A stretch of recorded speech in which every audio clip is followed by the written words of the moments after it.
এবার ইউরেনিয়ামের মজুত বাড়াতে যাচ্ছে ইরান। ইউরেনিয়াম সমৃদ্ধ করার কেন্দ্রগুলোতে আরও ৬,০০০-এর বেশি পারমাণবিক সেন্ট্রিফিউজ স্থাপনের পরিকল্পনা করছে দেশটি। আন্তর্জাতিক আণবিক শক্তি সংস্থার কাছে এ তথ্য জানিয়েছে দেশটি। এই পরিকল্পনার অর্থ হল আরও দ্রুত সময়ের মধ্যে নিজেদের ইউরেনিয়াম সমৃদ্ধ করতে পারবে ইরান। এতে পারমাণবিক বিস্তারের ঝুঁকি বেড়ে যাওয়ার আশঙ্কা করা হচ্ছে।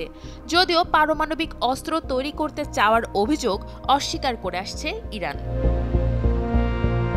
ইরানের ওপর চাপ বাড়াতে ২১ নভেম্বর বৃহস্পতিবার তেহরানের বিরুদ্ধে একটি প্রস্তাব পাশ করে জাতিসংঘের আণবিক শক্তি সংস্থা বা IAEA। তবে তাদের এমন পদক্ষেপ মোটেই ভালোভাবে নেয়নি তেহরান। উল্টো জাতিসংঘের পদক্ষেপের জবাবে নিজেদের পরমাণু কর্মসূচি আরও জোরদারের ঘোষণা দিয়েছে দেশটি। রয়টার্সের তথ্য অনুযায়ী পশ্চিমা শক্তিধর দেশগুলো বলছে ইরান কেন ৬০% পর্যন্ত পরিশুদ্ধ ইউরেনিয়াম সমৃদ্ধ করছে তার ব্যাখ্যা দেশটি দেয়নি। পারমাণবিক বোমা তৈরি করা ছাড়া কোনো দেশ এ মানের ইউরেনিয়াম সমৃদ্ধ করে না, কারণ অস্ত্র তৈরি করতে ৯০% পরিশুদ্ধ ইউরেনিয়ামের প্রয়োজন হয়। ইরানের ৭% পরিশুদ্ধতার মানটি অস্ত্র তৈরির মানের খুব কাছাকাছি। রয়টার্স বলছে নতুন সেন্ট্রিফিউজের ক্ষেত্রে ইরান ৫% পরিশুদ্ধতার কথা বলেছে, যা ৬০% থেকে অনেক কম।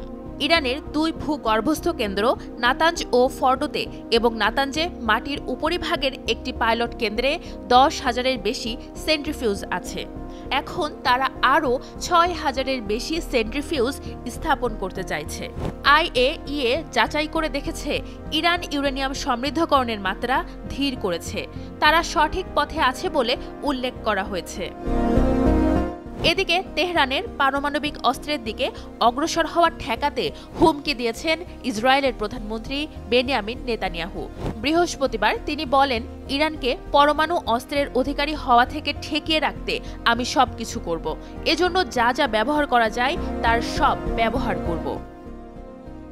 মধ্যপ্রাচ্যে পরমাণু অস্ত্রের অধিকারী একমাত্র দেশ ইসরায়েল, যদিও তারা তা স্বীকার করে না। কোনো প্রতিদ্বন্দ্বী দেশ যাতে এ অস্ত্রের অধিকারী হতে না পারে সে লক্ষ্যে দীর্ঘদিন ধরে কাজ করে যাচ্ছে ইসরায়েলের প্রতিরক্ষা খাত।